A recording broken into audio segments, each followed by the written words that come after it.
Michael Jordan in career, his whole career played 78 games a year. And that's not even counting the playoffs when you're playing, in the preseason. So you're talking about 115 games a year. That dude probably played in about 112 of those 115 games. End the debate, please. Here we go. 3 parts. One player has won the scoring title, regular season MVP, was first team defensive player, led the playoffs in scoring, and won the MVP in the finals. All 5 things. It's only happened 4 times in the NBA. You know who the 4 players who do it were? Jordan. Michael never set out games.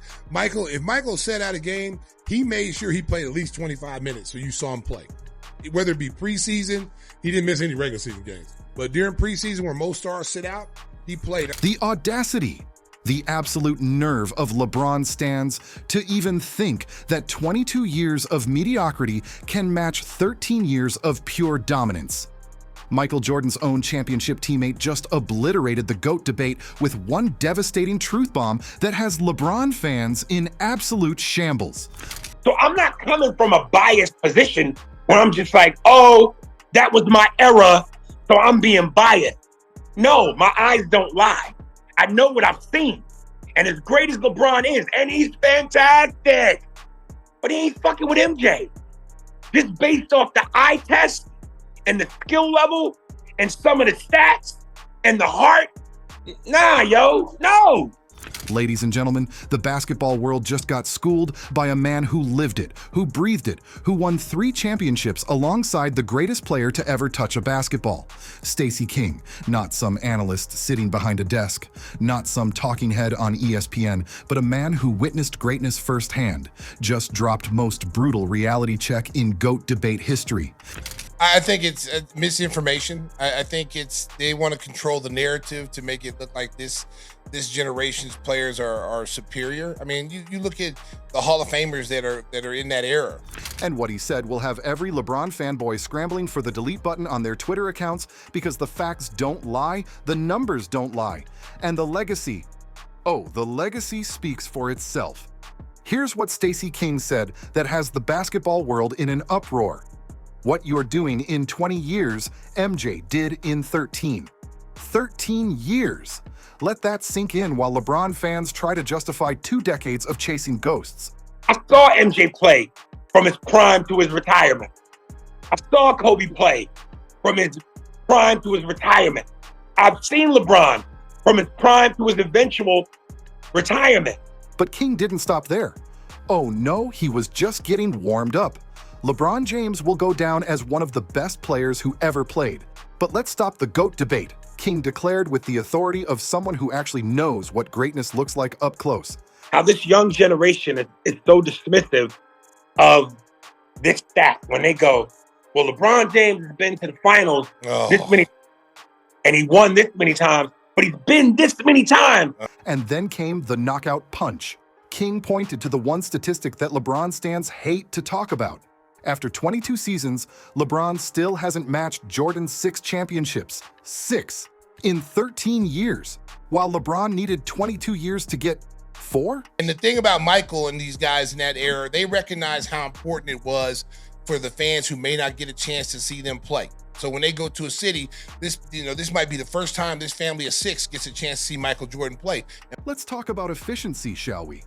Because this is where the argument becomes absolutely devastating for Team LeBron. Jordan didn't just win more championships, he did it in less than half the time.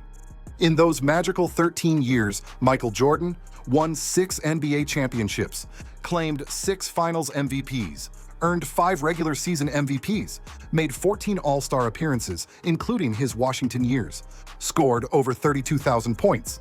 And oh yeah, he took 2 years off to play baseball. Jordan or LeBron? Who's the GOAT? I low-key think Mike's so competitive, bro. Mike could come out of retirement right now to play Bron and do it. Do you know what Michael Jordan had to deal with, bro? He can go over his finals opponents. You tell me who lost. The Heat played a Thunder team with Kevin Durant, Russell Westbrook, and James Harden in the finals. I like how you say who was going to guard Mike on that Thunder team? James Harden.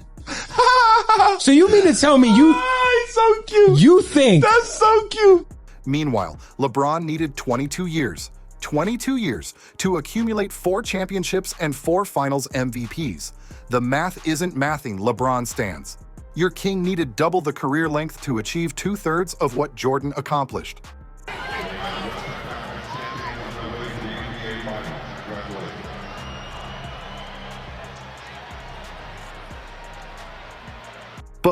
But, LeBron's longevity, they cry.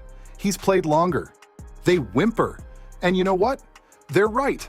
LeBron has played longer. Congratulations on participating more. Here's the brutal truth that Stacey King is trying to hammer into your thick skulls. Longevity without dominance is just being average for longer. Jordan could have played until he was 45, could have chased every record in the book, but he didn't need to. He proved everything he needed to prove in 13 years. Jordan. Number 2, if you own a pair of Jordans or have a pair of Jordans on, stand up. King knows this because he saw it. He witnessed a man so dominant, so perfect in his execution that he could walk away twice and still be untouchable. Jordan retired at his peak, not because he couldn't play anymore, but because there were no more worlds to conquer. Winning has a price, and leadership has a price. So I pulled people along when they didn't want to be pulled. I challenge people when they don't want to be challenged. And I earned that right because my teammates came after me. They didn't endure all the things that I endured. But here's where it gets really ugly for LeBron supporters. Let's talk finals records, shall we? Jordan, 6-0. Perfect, flawless, untouchable. LeBron, 4-6, 4 wins, 6 losses. I was with Michael Jordan not last summer, summer before last. We ran into each other in Europe.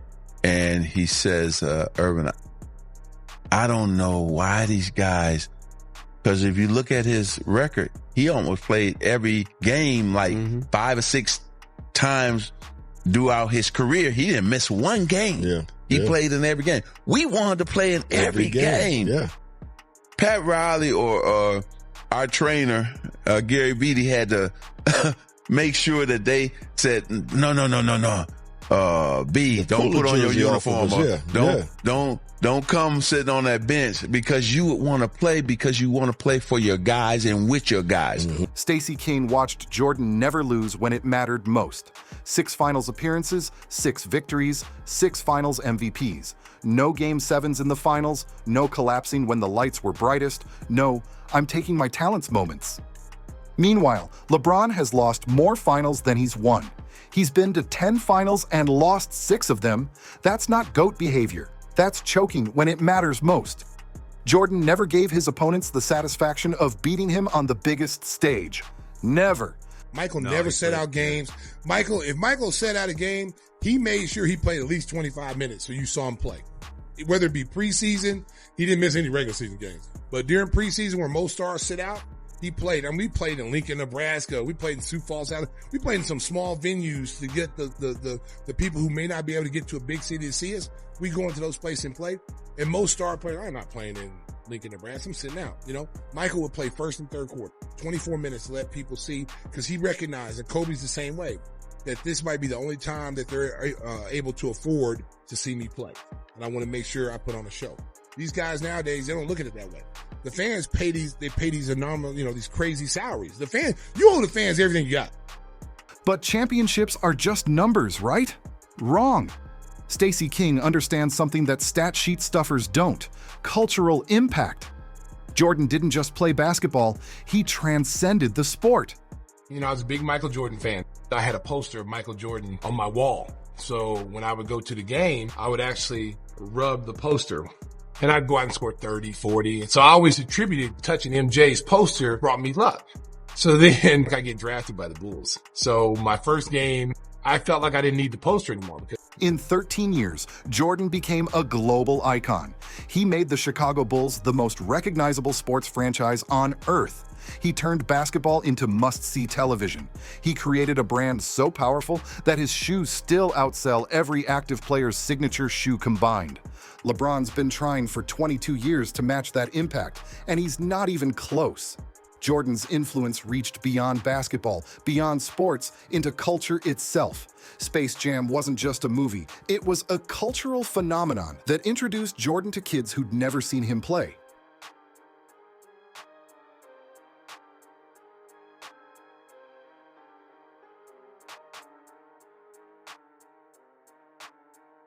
King knows what clutch looks like because he played alongside the most clutch player in NBA history. When the game was on the line, when everything mattered, when champions were separated from pretenders, there was Jordan and there was everyone else.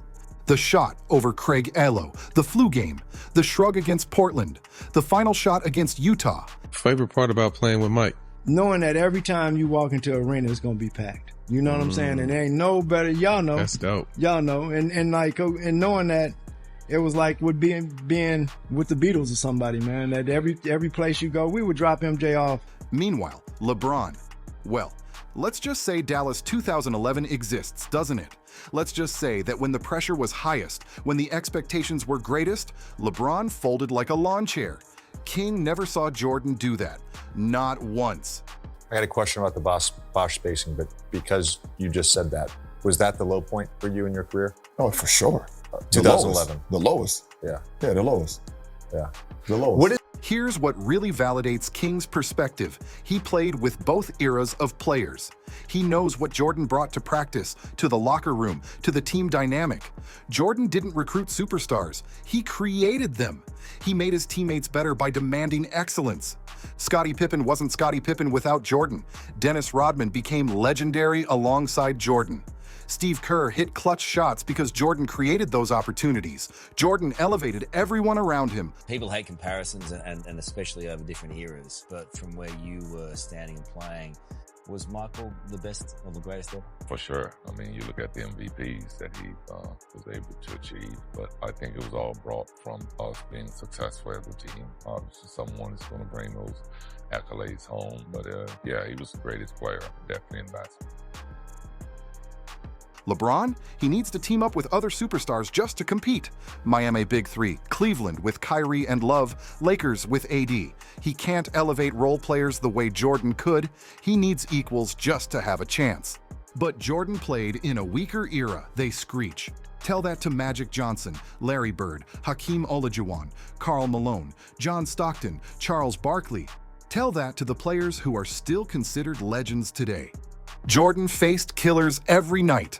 Physical, brutal, hand-checking basketball where every possession was earned through blood. LeBron plays in the softest era in NBA history. Flagrant fouls for breathing on someone, technical fouls for looking at an opponent wrong, and he still needed 22 years to win 4 championships. Jordan would average 45 points per game in today's NBA. King referenced areas where LeBron falls short statistically, and he's absolutely right. Let's break down the real numbers that matter. Scoring titles, Jordan 10, LeBron 1. 1. In 22 years, LeBron won 1 scoring title. Jordan won 10 in 13 years. Defensive Player of the Year, Jordan 1, LeBron 0. Jordan was dominant on both ends. Steal titles, Jordan 3, LeBron 0. All NBA first-team selections per year played, Jordan dominates. But here's the killer statistic. Jordan averaged 30.1 points per game for his career. LeBron, 27.2. Jordan was more efficient, more dominant, more everything that matters in basketball. Stacey King said something that should end this debate forever.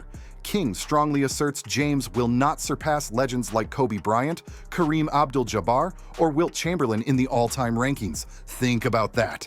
A championship teammate of Jordan doesn't even think LeBron cracks the top 3. And he's right. Kareem has the scoring record and 6 championships. Kobe has 5 championships and the Mamba mentality. Wilt has records that will never be broken. LeBron is fighting for scraps at the top 5 table while Jordan sits alone on the throne. King witnessed Jordan's mental toughness firsthand. The man who came back from baseball to win 3 more championships.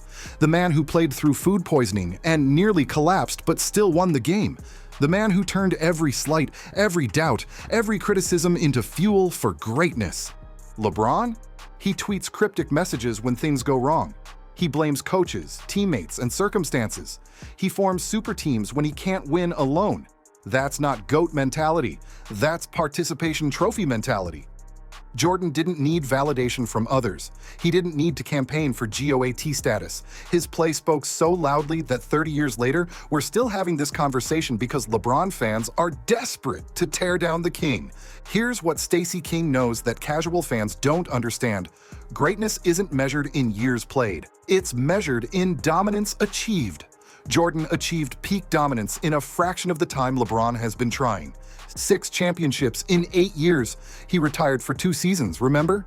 Perfect finals record, 10 scoring titles, 5 MVPs, cultural icon, global brand, GOAT status secured in 13 years, while LeBron needed 22 years to even enter the conversation. King's message is clear, but let's stop the GOAT debate. It's over. It's been over since 1998 when Jordan hit the last shot and walked away as the undisputed king of basketball. The numbers don't lie. The championships don't lie. The finals record doesn't lie. And most importantly, teammates who played with both eras of greatness don't lie. When Stacey King tells you that what LeBron is doing in 22 years, Jordan did in 13, that's not opinion. That's mathematics. LeBron fans can cry about longevity all they want, but longevity without dominance is just being mediocre for longer. Jordan could have played until 2010 and broken every record in existence, but he didn't need to. He proved his point and walked away. Every argument for LeBron crumbles under the weight of Jordan's efficiency. More championships in less time. Perfect finals record, more individual accolades, greater cultural impact, superior clutch performance, better teammate elevation, tougher competition, mental toughness, killer instinct. Stacey King lived it. He breathed it. He won with it. And he's telling you the truth that LeBron fans refuse to accept. This debate ended in 1998 when the greatest player who ever lived walked away with nothing left to prove. The GOAT debate isn't a debate. It's a desperate attempt by LeBron stans to rewrite history. But history is written by winners, and Jordan won more, faster, better, and with more style than anyone before or since. Michael Jeffrey Jordan, 6 championships, 13 years, 0 debate needed. Subscribe if you're ready to accept the truth that MJ already ended this debate before LeBron even entered the league.